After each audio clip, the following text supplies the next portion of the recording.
Hello children, how are you? So today we would start with our second chapter poem, that is the geography lesson. Okay children, say me, how do you like geography? Interesting or boring? Many times interesting, right? Yes. Geography is interesting because we learn about life, we learn about land, we learn about resources, right? Yes. And knowing about our surroundings is actually interesting, right? Yes. In this also, in this chapter also, we are learning about the feelings of the author when he is on a flight. Okay. Let's not waste any more time. Let's go to the chapter. Geography lesson. Can you imagine what your city would look like if you saw it from a 10,000 feet above the ground? Neatly planned and perfect in proportion like a geometric design, it would strike you as something very different from what it actually is while you are in the thick of it. How is a poet describing of just such a view of city and some questions that come to his mind? So what is that we are going to read in this poem? It is about the poet's description about the view of a city and some questions that would disturb his mind. Okay, and children say me, is the city is just the same as you feel it on the ground and even in the when you are in the sky? Did you ever had that experience?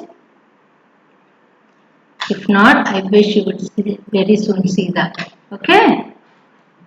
The geography lesson is written by Zulfikar Ghosh. Zulfikar Ghosh was born in Sialkot on March 13, 1935. This was before independence and now this place is in Pakistan. And later he became the American author also. He became a Pakistani American. And he has written novels, poetry and critical essays. Okay. And in one of his one of his book, he has described about the eastern and western differences. He has spoke about a contradiction. The name of that is contradiction. Yeah, he has explained and he has revealed his views regarding the differences and views about the western and eastern countries or Asian people. So children, let's go to the topic.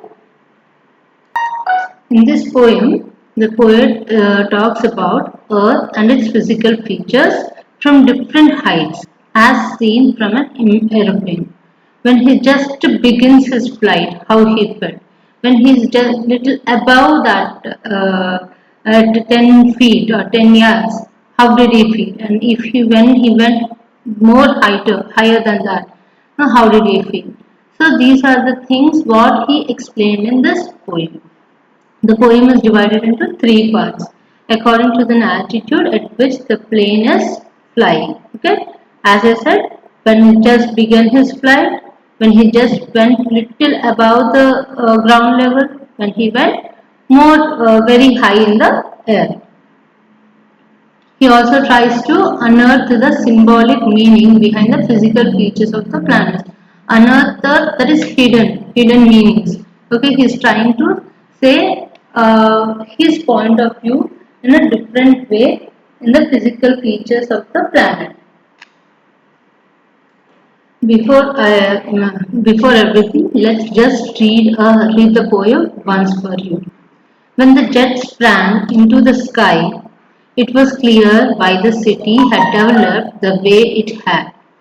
Seeing it scaled 6 inches to the mile, there seemed an inevitability about what on ground had looked haphazard, unplanned and without style when the jet sprang into the sky.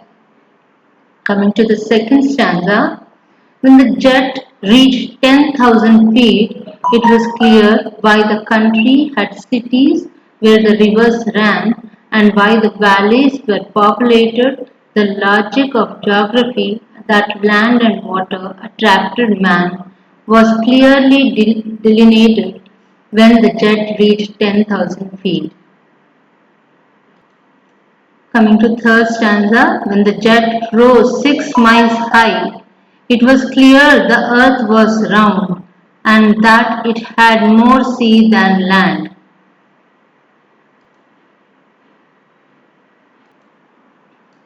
But it was difficult to understand that the men on the earth found causes to hate each other, to build walls across cities, and to kill.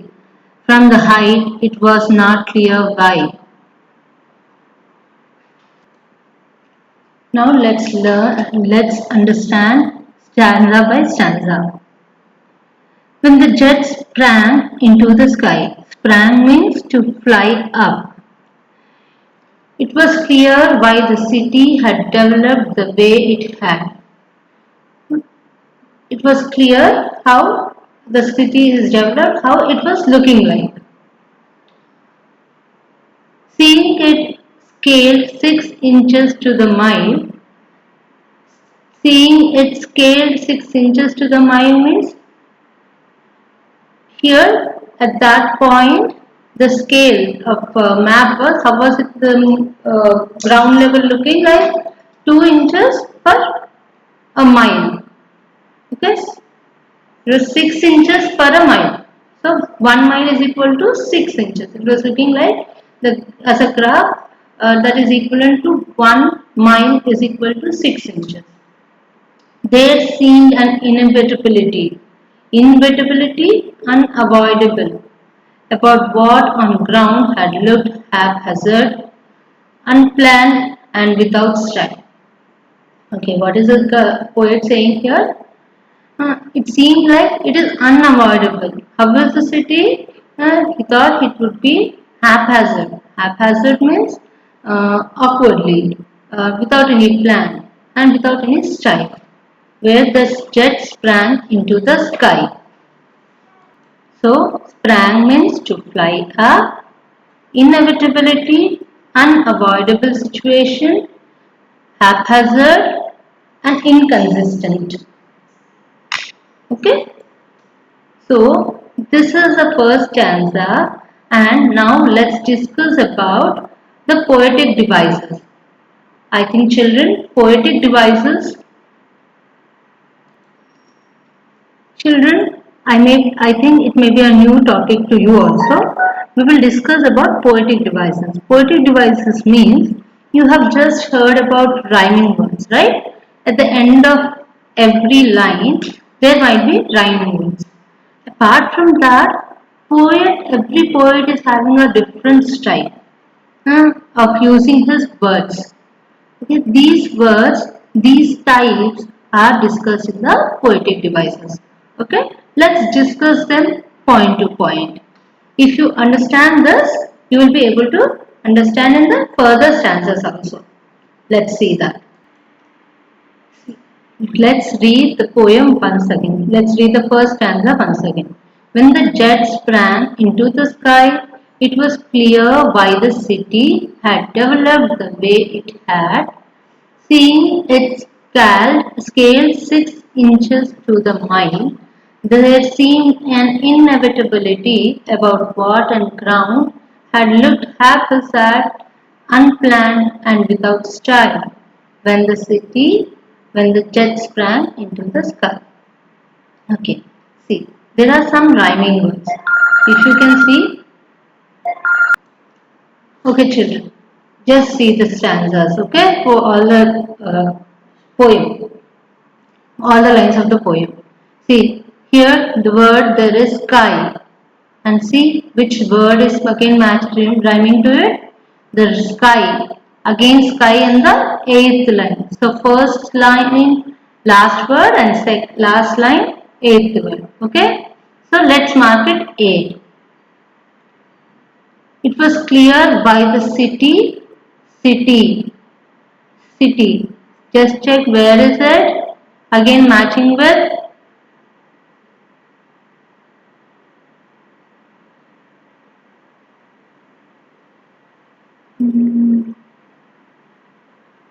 inevitability. City, inevitability. See, it's ending with the same sound. Yes. Next word is had.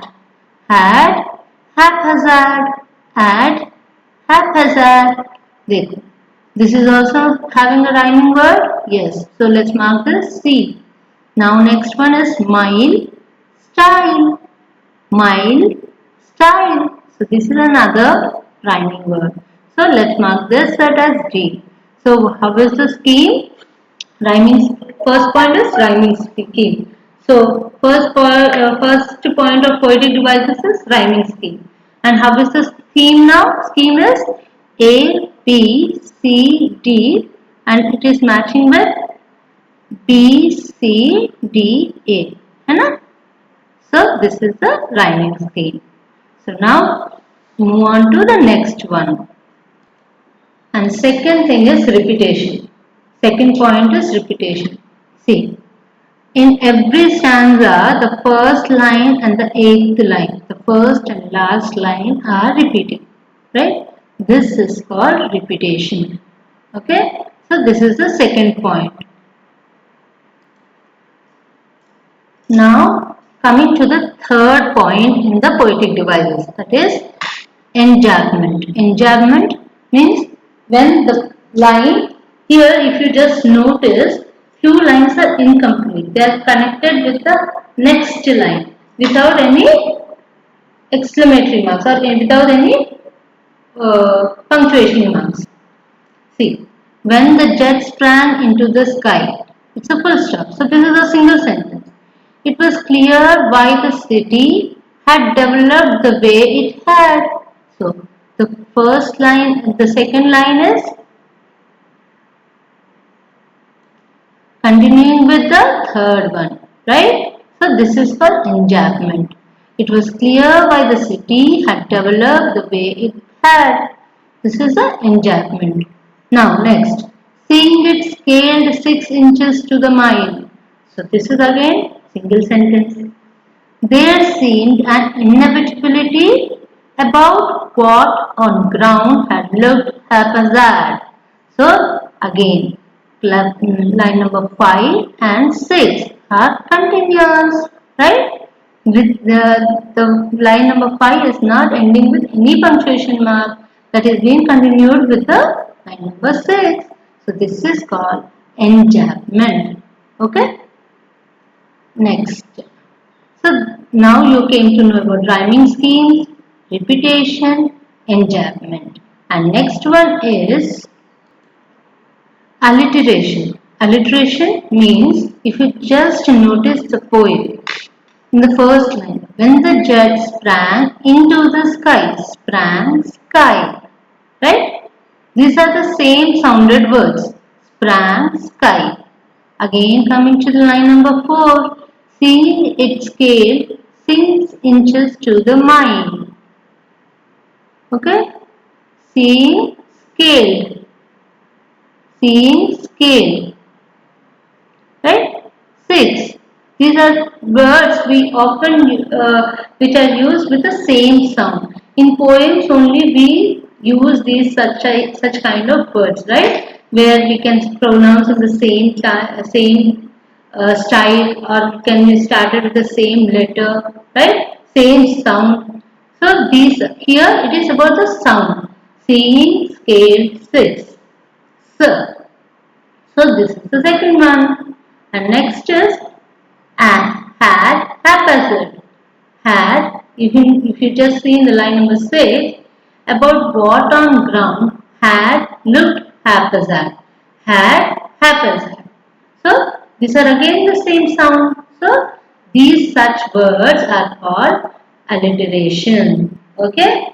So if you are clear with these poetic devices, I request you all to try with the other stanzas of the poem also. Okay, I have explained one for you. I want you all to do second and third stanza poetic devices also as an your homework. Okay. Now, so I hope you understood first stanza along with the poetic devices along with the meaning. So now move on to the second stanza. Now it is stanza 2. When the jet reached 10,000 feet, it was clear why the country had cities where the rivers ran and why the valleys were populated. The logic of geography that land and water attracted man was clearly delineated when the jet reached 10,000 feet. So here also if you can see first two stanzas are again repeating. That means here also in this stanza also you will find all the four poetic devices what we have discussed in stanza 1. So children, I want you all to try on your own.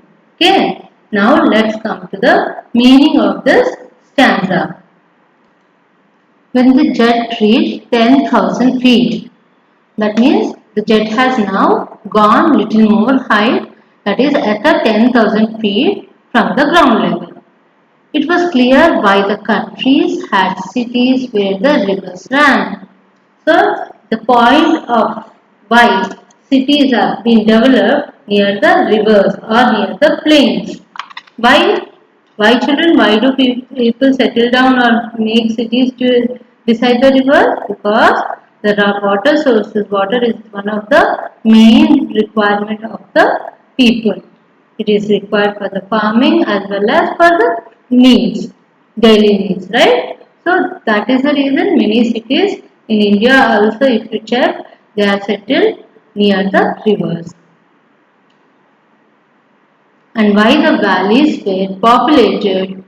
The logic of geography. Valleys means plain lands. Okay, that is the lands where the hills or mountains depreciate. Means that will end off. The logic of geography that land and water attracts man. Isn't it, children? The water and land plains are more attractive to people to settle down? Yes, yes.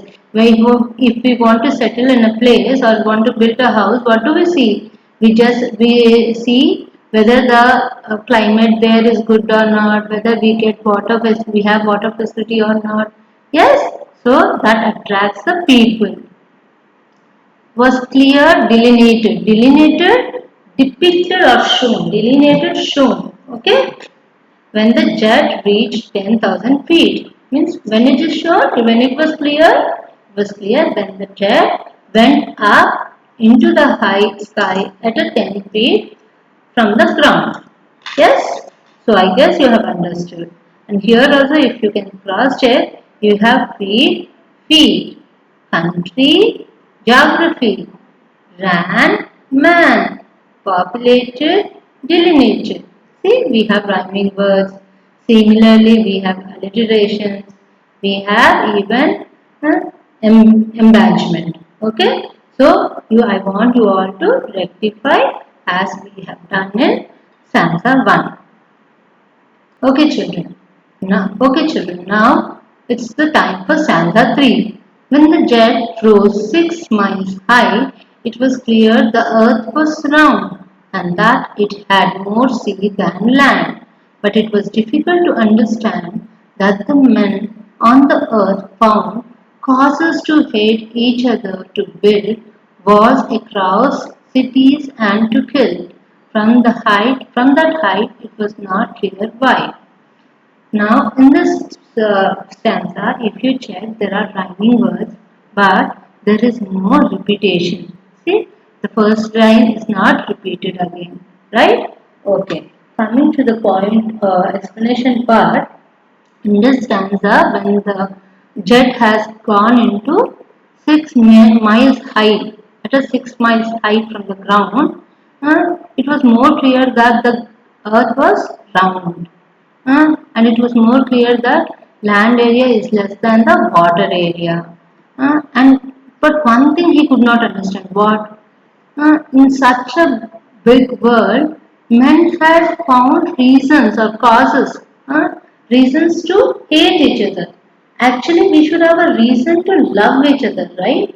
But here, the poet did not understand why people are hating each other or why they are having walls. Here, walls means it's a poetic word.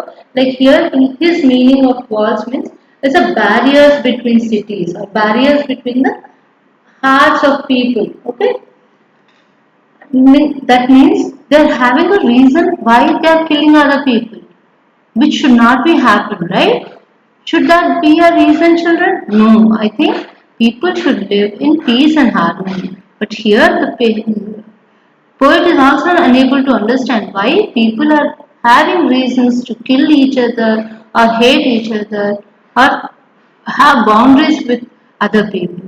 So that point is explained in this stanza. Okay. So children, I want you all to try to write down the poetic devices of stanza 2 and stanza 3 also as I discussed in the stanza 1. Okay, I hope you like the poem and get more information about the poet also. Who is the poet? Zulfikar Ghosh. Okay, try to get more information about him also and try to solve the questions or comprehensive questions that are after the chapter. Okay, children, I guess you have liked the poem, right? So, how is the land? It is round. The water area is more than the land area, and it is actually we think that it is not a planned city or it is not that it is haphazard all the way, and it may be unplanned or it may not be not in a style. But when you go up, what did the poet notice? That it was looking beautiful. It was like a planned city. And what is the other thing he noticed? He noticed that the cities were just developed near the water areas, right? But one thing what he didn't understand was why people hated each other, why they were killing each other. So, what is the moral of this? There's a moral inbuilt also. The moral of this poem is that we have to we should be in peace and harmony, right? And we should love each other. We should spread peace all over, and we should be friendly with everyone, right? So only the cities may be near the water, or the cities or the countries might be having boundaries, but the heart should be open wide. Okay, so this is about this poem. So children, your assignment questions will be attached here in the website. So I want you all to try the assignments first, and later on revise them with the tested attachments also. And I want you all to note down all the assignments in the copy. So okay children, now this end of the for second poem. I'll meet you with the next topic in the next video.